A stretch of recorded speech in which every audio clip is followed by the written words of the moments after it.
Cette semaine dans Afrique, nous irons au Nigeria où les populations qui fuient Boko Haram souffrent de malnutrition. Nous visiterons ensuite le mémorial de l'esclavage et la traite négrière inauguré en juillet en Guinée-Bissau. Enfin, nous nous rendrons dans une école de la banlieue parisienne qui accueille des élèves tout juste arrivés d'Afrique.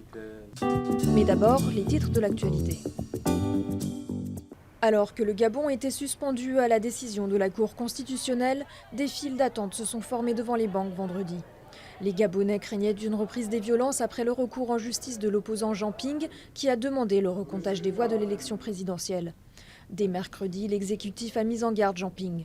Les autorités menacent de l'arrêter s'il franchissait la ligne rouge dans le cas où il n'obtiendrait pas gain de cause face au président réélu Ali Bongo. Un bateau de pêche transportant plusieurs centaines de migrants a fait naufrage mercredi au large de l'Égypte. Le bilan s'alourdit chaque jour. Vendredi, les autorités comptaient près de 80 morts. Selon les survivants, près de 450 personnes, égyptiens, soudanais, somaliens et érythréens, se trouvaient à bord de l'embarcation. 4 Égyptiens soupçonnés d'être les passeurs ont été arrêtés et un mandat d'arrêt a été émis contre 9 autres personnes soupçonnées de trafic d'êtres humains et d'homicide involontaire. Le calme est revenu à Kinshasa après les affrontements entre les forces de l'ordre et des jeunes. Les violences ont éclaté lundi matin alors que l'opposition congolaise manifestait pour réclamer le départ du président Joseph Kabila. Bilan, 32 morts selon les autorités, plus d'une centaine selon l'opposition. Les travaux du dialogue national sont interrompus depuis mardi. La délégation de l'opposition, tout comme l'Église catholique, a suspendu sa participation à ce forum pour respecter le deuil de la population. Le gouvernement sud-africain a donné lundi son accord pour une nouvelle hausse des droits universitaires en 2017. La réaction ne s'est pas fait attendre. Les manifestations organisées par les étudiants sur un campus de Johannesburg ont dégénéré en violents affrontements avec les forces de sécurité privées. Les cours ont été suspendus dans plusieurs universités du pays pour éviter toute contagion. Le ministère de l'Enseignement supérieur s'est engagé à prendre en charge l'augmentation des frais de scolarité pour les familles les plus défavorisées. Mais cela n'a pas suffi à calmer la situation. Les étudiants, nés pour la plupart après la fin de l'apartheid, exigent l'éducation gratuite pour tous. À cause du conflit avec Boko Haram, la nourriture se fait rare dans le nord-est du Nigeria. Selon l'ONU, 4,5 millions de personnes souffriraient de malnutrition sévère et la famine menacerait près de 65 000 d'entre elles. Soigné en urgence, Abdoulaye a bien failli mourir de faim. Pendant que les médecins le mettent sous perfusion, la mère de ce petit garçon de 2 ans, Hadiza, n'ose pas regarder la scène. Dans cette unité de soins intensifs installée à Maiduguri dans le nord-est du Nigeria, les équipes de MSF traitent les cas de malnutrition les plus graves. Victimes collatérales de l'insurrection islamiste de Boko Haram, les enfants arrivent chaque semaine plus nombreux, affamés et le regard vide.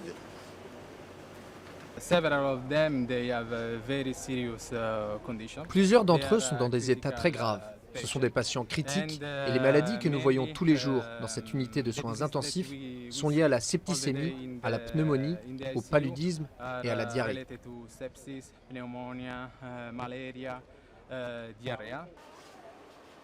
Depuis 7 ans, le groupe islamiste Boko Haram a dévasté le nord du Nigeria et la région du lac Tchad. Près de 20 000 personnes sont mortes et plus de 2 600 000 habitants ont été chassés de chez eux. Selon les Nations Unies, la famine frappe 65 000 personnes.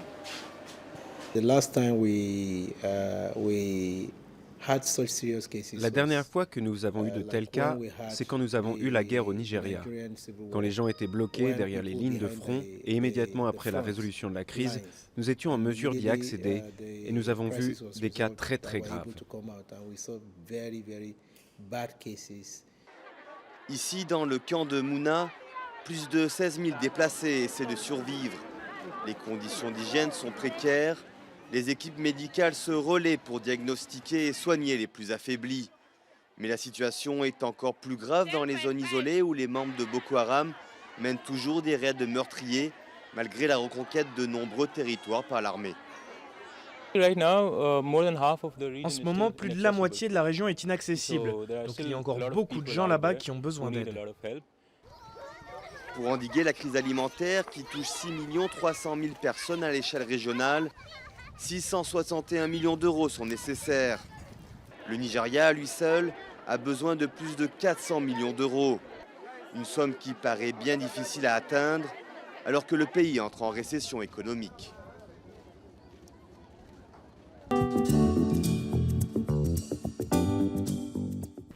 Bonjour. Bonjour madame. Bonjour monsieur. Bonjour. Vous vous rappelez? Elle s'appelle Déborah, elle a 12 ans et elle arrive de République centrafricaine pour rejoindre son père, installé en France depuis déjà 17 ans. En ce début septembre, elle fait sa rentrée dans une classe ENSA, autrement dit réservée aux enfants non scolarisés auparavant. La principale mission de cette classe, c'est que Mamedi, que Déborah, que Mamoudou apprennent à bien parler, lire et écrire le français. Venus d'Afrique ou du continent asiatique, les 15 enfants de cette classe d'accueil découvrent parfois l'école en même temps qu'ils découvrent la France. Certains, comme Mamedi, arrivé du Mali en traversant la Méditerranée avec d'autres migrants, n'a quasiment connu que l'école coranique, mais tous attendent beaucoup de leur intégration dans le système français. Moi, je fais des études pour avancer dans la vie. Moi, j'attends pour qu'un jour je devienne quelqu'un, pour aider mes parents. C'est la 7e année qu'Hélène Zamanski s'occupe des élèves ENSA dans ce collège de banlieue parisienne. Une mission qui passe, selon elle, par beaucoup de patience et de bienveillance. Ce qui est le plus important pour nous, c'est de rassurer les enfants qui peuvent arriver dans des contextes compliqués ou auxquels ils n'adhèrent pas forcément, ils ne sont pas forcément d'accord pour être ici. Donc déjà les accueillir, les entendre s'ils sont déjà un petit peu francophones. Ces élèves, à qui d'anciens ENSA font découvrir leur collège, vont passer entre 1 et 3 années dans le cocon de leur classe d'accueil, à raison de 12 heures hebdomadaires de français et de 6 pour les autres disciplines. Puis ce sera le passage en classe normale, un cursus parfois rendu difficile par leur vie personnelle. On peut être étonné de voir de tout petits enfants qui maîtrisent très peu le français, prendre 2 RER, 2 bus pour venir jusqu'à nous, et après déménager, aller dans un autre établissement et à nouveau se réadapter. Mais pour le collège, la présence de ces élèves un peu particuliers apporte surtout une grande richesse culturelle et linguistique. À eux seuls, les 15 ENSA parlent une vingtaine de langues et dialectes.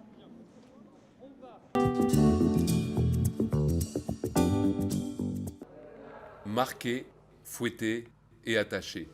Entre le 15e et le 18e siècle, des centaines de milliers d'Africains ont été envoyés en Amérique depuis la Guinée-Bissau. Un mémorial de l'esclavage ouvre ses portes dans la ville de Cachéou, autrefois l'un des centres névralgiques de la traite négrière. Il se pratiquait ici un commerce de produits locaux et autres. Mais comment cet échange se faisait? Il s'y pratiquait en fait des échanges directs de produits locaux contre des hommes et de produits européens contre des hommes. Plusieurs traces témoignent de cela. Ces hommes partaient vers les Amériques très affaiblis. Cette casserole commune servait à nourrir tous les esclaves. Cette marmite était trop petite, alors chacun prenait une petite part. Les recettes étaient basiques et rapides parce qu'il fallait vite retourner travailler. D'autres lieux symboles de l'esclavage sont aujourd'hui ouverts aux touristes. L'île sénégalaise de Gorée est régulièrement visitée par des chefs d'État comme le président américain Barack Obama en 2013.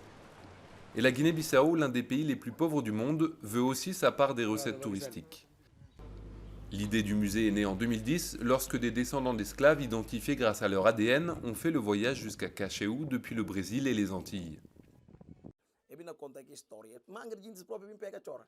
Quand ils sont venus, ils ont commencé à raconter l'histoire. Beaucoup de gens ont pleuré ce jour-là et d'autres se sont dit que peut-être celui-là est mon parent. Et après, on a organisé la danse et même moi, j'ai dansé ce jour-là. En Guinée-Bissau, l'histoire de l'esclavage n'est toujours pas enseignée à l'école. À Cachéou, on espère que les touristes viendront découvrir, grâce au musée, le passé colonial traumatisant du pays.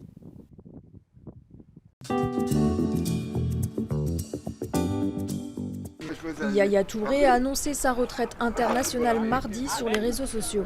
Âgé de 33 ans, le milieu de terrain ivoirien totalise 113 sélections avec la Côte d'Ivoire depuis ses débuts en 2004 et a remporté la Coupe d'Afrique des Nations 2015. La semaine prochaine, nous irons au Kenya où des guerriers Maasai se sont reconvertis en protecteurs de lions. À la semaine prochaine.